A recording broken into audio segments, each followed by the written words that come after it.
aku mati dan siap membela engkau. Itu dia. Makanya Sahal ini bin Hunayf ini dipandang Ali itu tersendiri dia.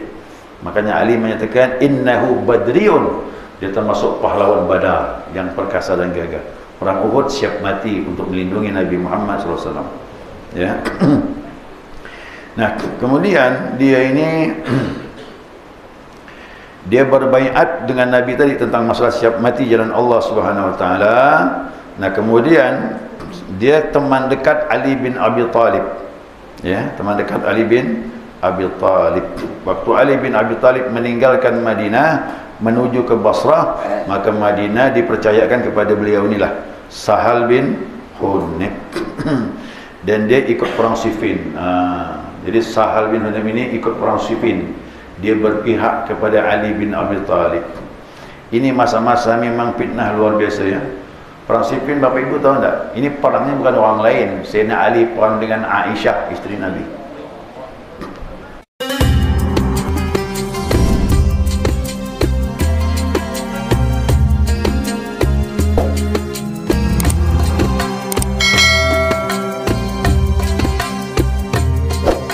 Bismillahirrahmanirrahim. Alhamdulillahi Rabbil Alamin. Allahumma salli ala nuril anwar وسر الأسرار وترياك الأغير مفتاح باب اليسار سيدنا ومولانا محمد المختار وآله الأطهار وأصحاب الأخيار عدد نعم الله وإفضاله.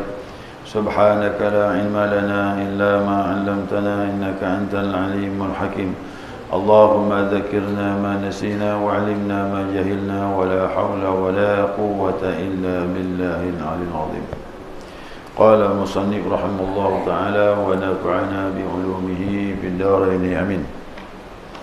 Berjamaah subuh rahimakumullah. Assalamualaikum warahmatullahi wabarakatuh. Raja naik sikit ya.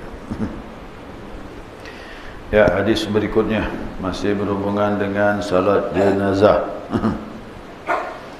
An Abdurrahman bin Abi Laylah radhiyallahu anhu qala dari Abdurrahman bin Abi Laylah, Allah ridha kepadanya, telah berkata, kana Zaid bin Arqam, ya, adanya Zaid bin Arqam, yukabbiru ala janaizina arba'an, bertakbir 4 kali pada salat jenazah di antara kami. Ini Zaid bin Arqam ini sahabat Nabi SAW. Ya. Wa innahu kabbara ala janazatin khamsan, sesungguhnya ia juga bertakbir 5 kali pada salah satu jenazah di antara kami. Jadi dia pernah lakukan 4 kali dan 5 kali. Fasa'altuhu, maka aku berkata kepadanya. Ini Abdurrahman bin Abi Laylah bertanya kepada Zaid bin Arqam, karena Abdurrahman ini bukan sahabat, tabi'in. Ya, dia tabi'in, berguru atau mendapatkan ilmu dari Abdurrahman, daripada Zaid bin Arqam. Nah, kata Abdurrahman bin Abi Laylah, aku bertanya kepadanya, faqala kana Rasulullah sallallahu alaihi wasallam yukabbiruha. Dia menjawab bahwasanya Rasulullah SAW bertakbir, ya, bertakbir kepadanya, kepada si mayat tadi seperti itu. Ya, pernah melakukan 5 kali. Nah, maka dulu pernah kita bahas bahwasanya kalau terjadi takbir 5 kali berarti salatnya sah, tidak ada masalah ya. Ya, tapi asalnya 4 kali. Kalau imamnya lupa sampai 5 kali tidak apa-apa, terus ya salatnya sah. Nah, kemudian an Ali radhiyallahu anhu, dari Ali Allah radha kepadanya, annahu kabbara ala Sahl bin Hunayf. Nah, Ali bin Abi Thalib bertakbir, ya, untuk mayat Sahal bin Hunayf. Ya, Sahal bin Hunayf 6 kali. Malah 6 kali pula. Ya, jadi Ali ini sahabat Nabi, menantu lagi. Dia salat kepada sesuatu mayat sahabat dia, yakni bernama Sahal bin Hunayf, yaitu 6 kali. Wa qala, dan dia berkata Ali, innahu badriyun, sesungguhnya dia adalah sahabat mengikuti perang Badar atau pahlawan dalam perang Badar. Rawahu Sa'd bin Mansur, ini riwayat daripada Sa'ad bin Mansur, wa asluhu fil Bukhari, dan asalnya kalimat ini dari Imam Bukhari. Ini Sa'id bin Mansur ini tidak masyhur ya, tidak semasyhur seperti Imam Bukhari, Muslim, Tirmizi, Ibnu Majah. Dia termasuk namanya tidak begitu masyhur ahli hadis seperti yang lain, tapi hadisnya tetap juga dipakai, apalagi perawi-perawinya ya sama dengan perawi daripada Imam Bukhari, dan asal kalimatnya juga seperti riwayat daripada Imam Bukhari. Nah, di dalam hadis ini, hadis yang pertama, di situ dikatakan faqala kana Rasulullah sallallahu alaihi wasallam yukabbiruha. Nah, kata Zaid bin Arqam, Nabi melakukannya. Apa tu? Takbir 5 kali. Ya. Nah, thumma iqtasara 'ala al-arba', kata ulama, kemudian Nabi meringkas menjadi 4. Jadi Nabi pernah melaksanakan salat jenazah 5 kali takbir, lalu beliau meringkasnya menjadi 4. Wa thabatal amru 'ala hadza, maka ditetapkanlah urusannya seperti ini. Artinya terakhir itulah dipegangi, yaitu berapa? 4 kali. Waqad akhraja Ibnu Majah, Ibnu Majah juga mengeluarkan hadis yang mirip-mirip an Abi Hurairah, dari Abu Hurairah radhiyallahu anhu berkata, anna Rasulullah sallallahu alaihi wasallam shalla ala janazatin fakabbara arba'an. Ya, sesungguhnya Rasulullah SAW salat kepada jenazah itu dilakukan 4 kali. Ya, Nabi pernah melakukan 5, apalagi 6 kali. Di sini Abu Hurairah berkata, Nabi salat jenazah berapa kali? 4 kali. Qala Ibnu Abi Daud, Imam Abu Daud perawi hadis juga mengeluarkan hadis, dia berkata, laisa fil babi asahha minhu, tidak adalah bab yang paling sahih mengenai salat jenazah kecuali hadis inilah, dia kata. Nah, jadi yang paling kuat itu dipegang ulama, yakni salat jenazahnya 4 kali takbir. Nah, inilah yang disepakati oleh ulama. Ya. Nah, jadi dikumpulkan hadis itu begitu, dikumpulkan. Nah, jadi sahabat itu bertakbir salat jenazah di masa Nabi ada 4 kali, pernah juga 5 kali, pernah juga 6 kali, kemudian pernah juga 7 kali. Ada 7 kali takbir. Tapi tak disebut hadis ini ya, atau ada dengan hadis yang lain. Maka disebutkan dari 4, 5, 6 sampai 7 kali takbir. Fajama'ul Faruq ashabi Rasulillah fa akhbara kullu mimma ra'ah. Nah, kemudian Al-Faruq, siapa tu Al-Faruq? Umar bin Khattab radhiyallahu an. Nah, sahabat-sahabat tu berita macam-macam menurut apa yang dia lihat. Umar kata, "Umar setahu aku sih 4. Tapi ada yang dengar 5, ada yang dengar 6. Jadi akhirnya Umar pun mengumpulkan semuanya, danlah ditetapkan hanya menjadi 4 saja. Kenapa? Terakhir Nabi salat jenazah untuk Raja Najash, Raja Habasyah itu kan. Itu jelas sekali Nabi melakukannya 4 kali. Inilah yang diketetapan ulama. Menurut jumhur ini yang paling muktamad. Jadi ibadah itu menurut perbuatan Nabi yang terakhir, bukan yang pertama. Nah, awalnya Nabi 5, ada 6, ada 7. Tapi perbuatan terakhir itulah jadi pegangan para sahabat. Kan? Yang jelas ibadah itu ikut terakhir. Tak bisa ikut yang awal. Yang awal itu bisa berubah. Awal Islam begini, akhir Nabi buat begini. Berarti ikut yang akhir. Itu hukum seperti itu.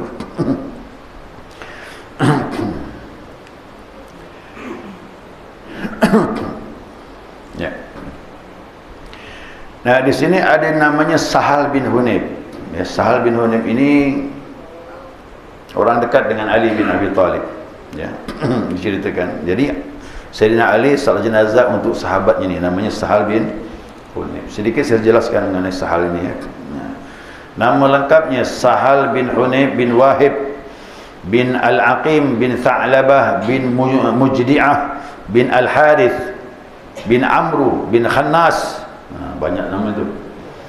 Wa yuqalu lahu, nah dia disebut gelarnya yang lebih masyhur Ibnu Khansah. Dia sering dipanggil Ibnu Khansah. Gini-gini ini memang susah juga kan. Ya, namanya Sahal tapi hari-hari dipanggil Ibnu Khansah.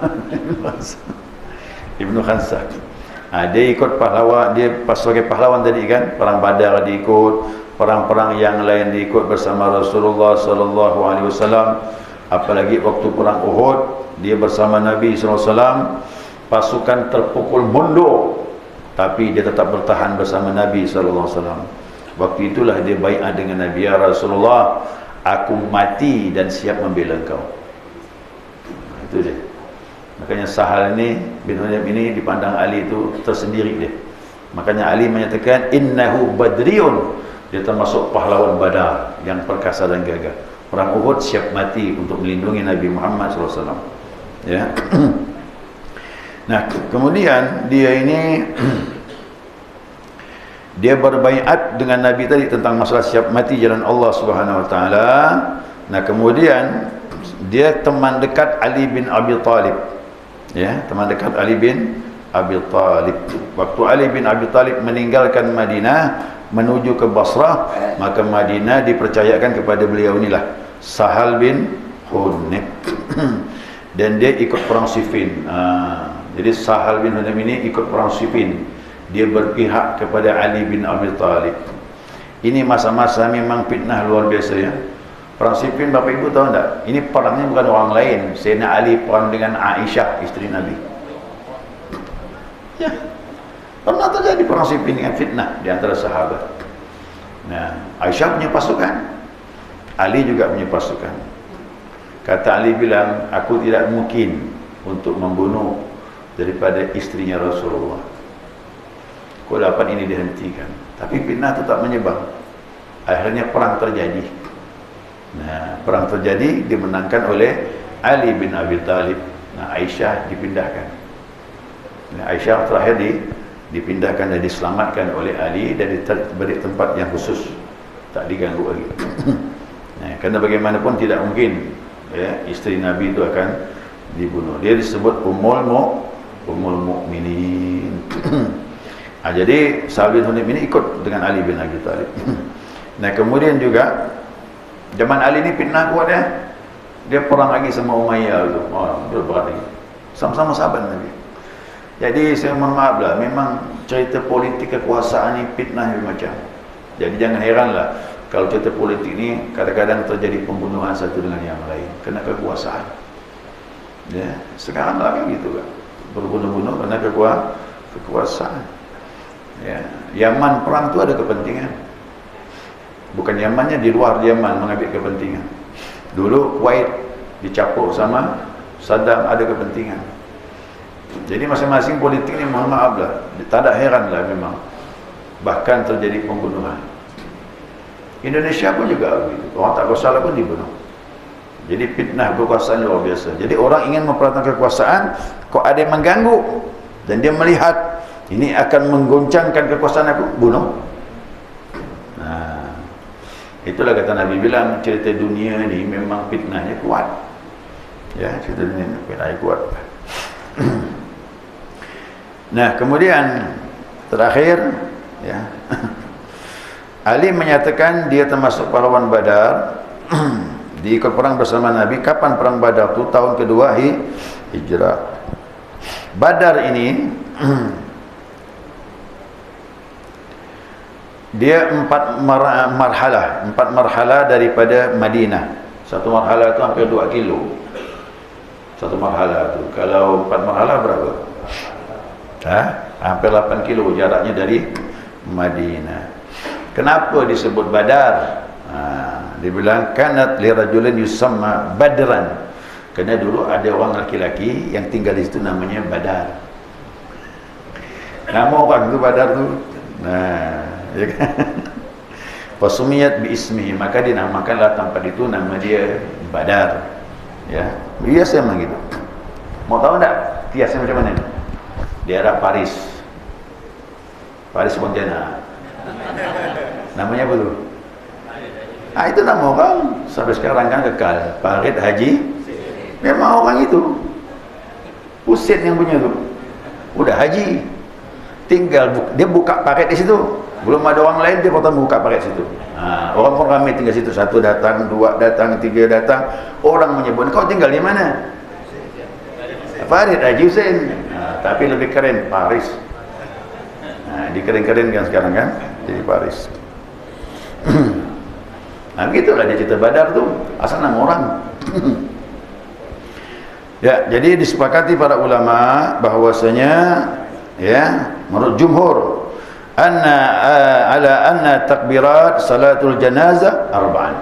Disepakati ulama, pendapat yang terkuat salat jenazah takbirnya cuma 4 kali. Semuanya 4 mazhab. Walaupun ada hadis begini, tapi disepakati 4. Ya. Namun kalau terjadi 5 kali takbir tetap sah kata ulama. Jadi tidaklah di bawah hadis yang lain, tetapi yang mu'tamad, yang jadi pegangan yang kuat, yaitulah 4 kali takbir. Ya, wallahu alam.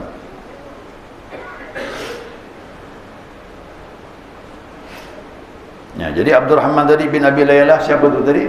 Iaitu tabi'in. Dia tidak berjumpa dengan Nabi, tapi berjumpa dengan Zaid bin Arqam. Jadi Abdurrahman bin Abi Laylah orang Ansar, orang Madinah, Al-Ausi. Dia dari suku Al-Ausi. Namanya Abu Isa Al-Kufi. Al-Kufi. Dia menemukan 120 sahabat. Jadi tabi'in ini macam-macam. Kalau ada seorang yang zaman itu dia cuma bertemu satu saja sahabat Nabi, tabi'in nama itu. Ini bertemu 120 sahabat dia ketemu, yang masih ada waktu itu. Yang lain dah meninggal. Sahabat berapa jumlahnya? 124,000, sama dengan jumlah Nabi dan Rasul. Jadi ketemu satu je di antara mereka, tabi'in nama itu. Jadi di sini Abdurrahman bin Abi Laylah ini dia ketemu 120 sahabat. Ya. Kalau Hasan Al-Basri lebih dari 70 dia ketemu dengan sahabat. Jadi macam-macam ada. Jadi tak ada yang sama, banyak jumlah mereka bertemu dengan sahabat. Nah, meninggal sahabat tabi'in. Yang jumpa dengan tabi'in, itu namanya tabi'ut tabi'in. Ya, saya kira cukup dapat dipahami sebagai tambahan tadi.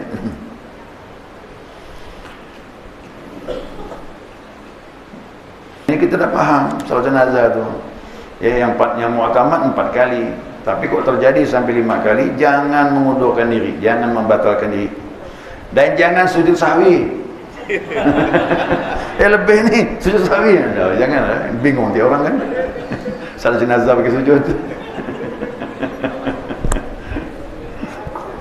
Assalamualaikum warahmatullahi wabarakatuh. Assalamualaikum warahmatullahi wabarakatuh. Ya, mengenai menunda penanaman mayat. Dalam kitab itu diperbolehkan menunda mayat kalau punya alasan. Nah, kalau ada alasan yang kuat, dia boleh menunggu mayat. Ya, kalau istilah boleh ya boleh. Apakah sunnah? Tidak sunnah, cuman boleh. Nah, itu beda kan. Antara sunnah dengan mubah itu beda. Sunnah itu anjuran yang paling bagus, sedangkan mubah itu sesuatu yang diperbolehkan, tak dilarang. Itu bedanya. Nah, sunnahnya bagaimana? Sunnahnya mayat itu disegerakan, itu sunnah. Ya, nah, tapi kalau ada alasan yang kuat, bolehkah menunda? Boleh. Termasuklah tadi menunggu anak. Anak itu ahli waris, dia kuat. Ya, kuat dia ahli waris itu. Kalau seandainya keluarga bilang nanti menunggu anaknya datang baru salat jenazah, atau menunggu anaknya datang baru ditanam, ya karena udah begitu ingin ahli waris, mau tidak mau kita harus ikut, karena dia punya haknya lebih besar daripada kita ini.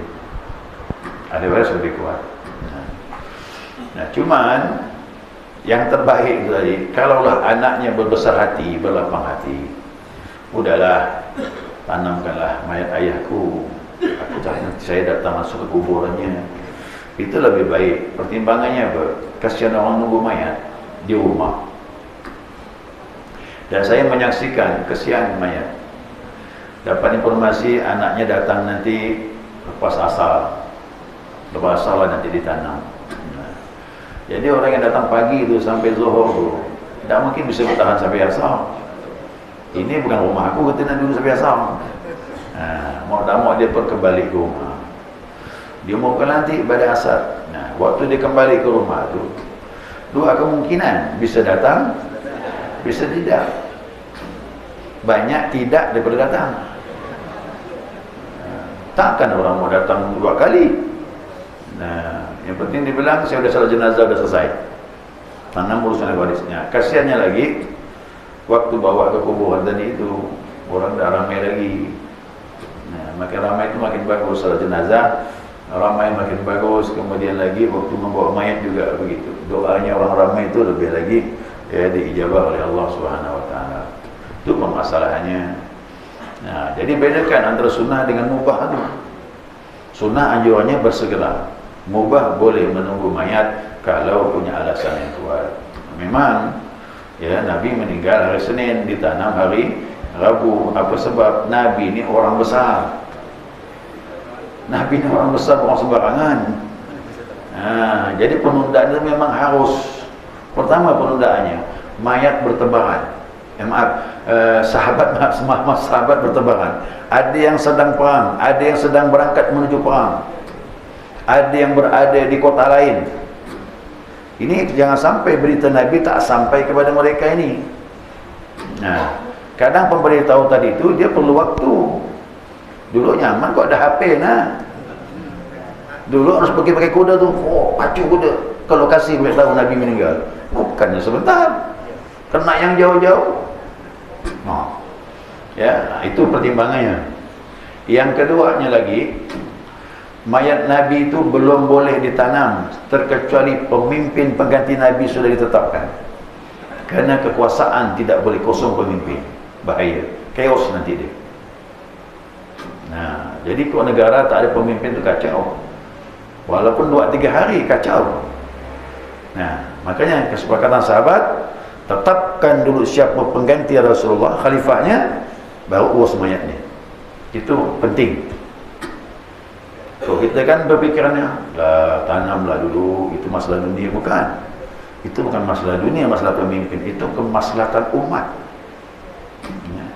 Itu lebih penting. Kenapa? Biar semuanya berjalan. Nanti pemakaman jenazah pun akan dipimpin oleh pemimpin itu.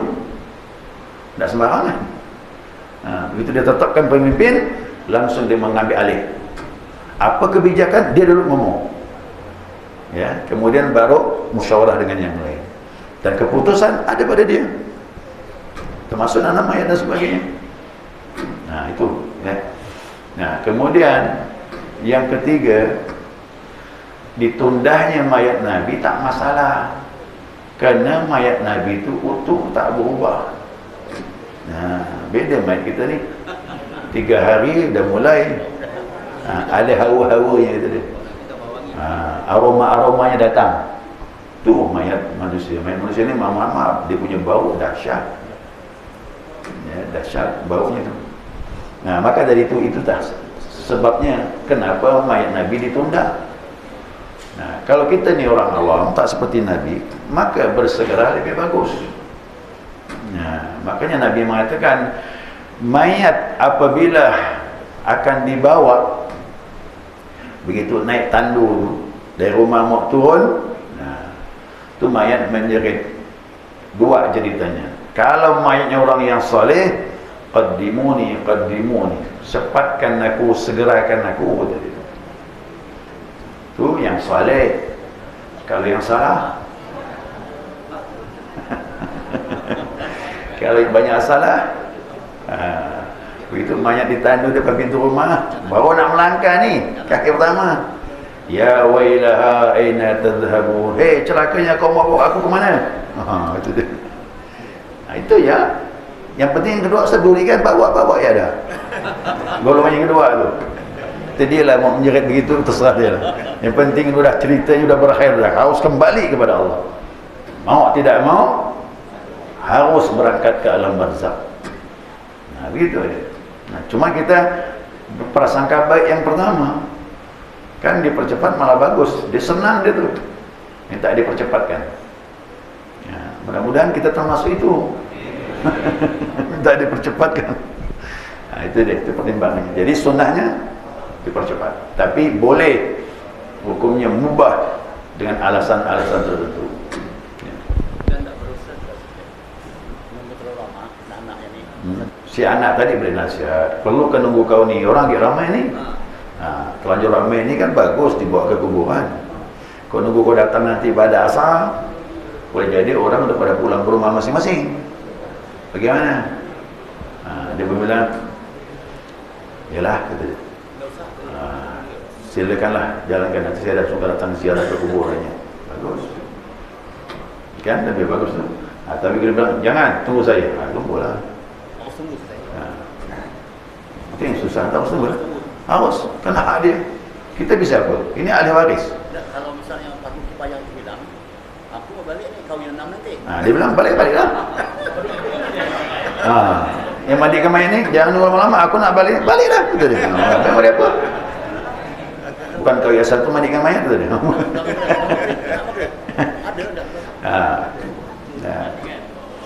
Nah, kalau seandainya tadi saya katakan ya, kalau meninggalnya siang hari masih cepat, masih bisa dipercepat. Tapi kalau meninggal sore hari pun juga termasuk haknya ahli waris. Cuma ingat, di dalam kitab disebutkan, kita cuma beri nasihat. Dalam kitab itu menunjukkan bahwasanya makruh menanam mayat waktu malam. Makruh apa? Yalah, boleh jadi keadaan susah melihat sesuatu dengan jelas, ya, lubangnya, binatang-binatang yang itu yang kita takutkan seperti itu.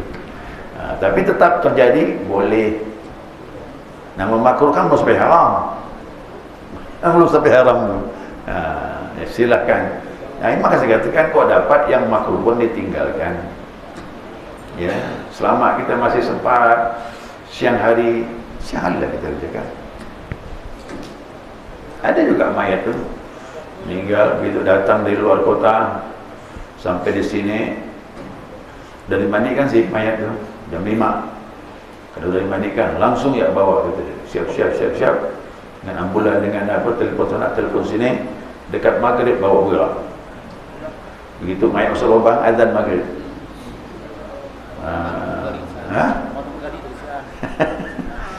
Jadi waktu baca doanya maghrib yang kita bimbang orang balik ke rumah dekat isyak dah. Ini kan nyusahkan orang juga. Kasihan orang.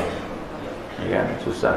Jadi makruh memang menanamkan mayat waktu malam, apalagi mengganggu ibadah orang yang mengantar. Ini nama ahli waris tak berperasaan tentang ibadah orang lain. Itu mau sampaikan. Jadi kita dibijaksana, jangan sampai menurut perasaan gitu. Kalau di Mekah itu ada orang namanya malam-malam. Tak tahu saya.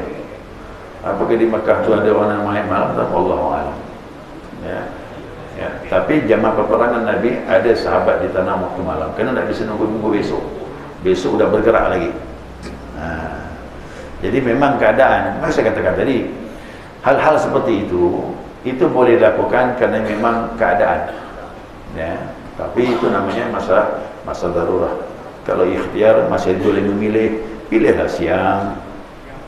Kan? Ya.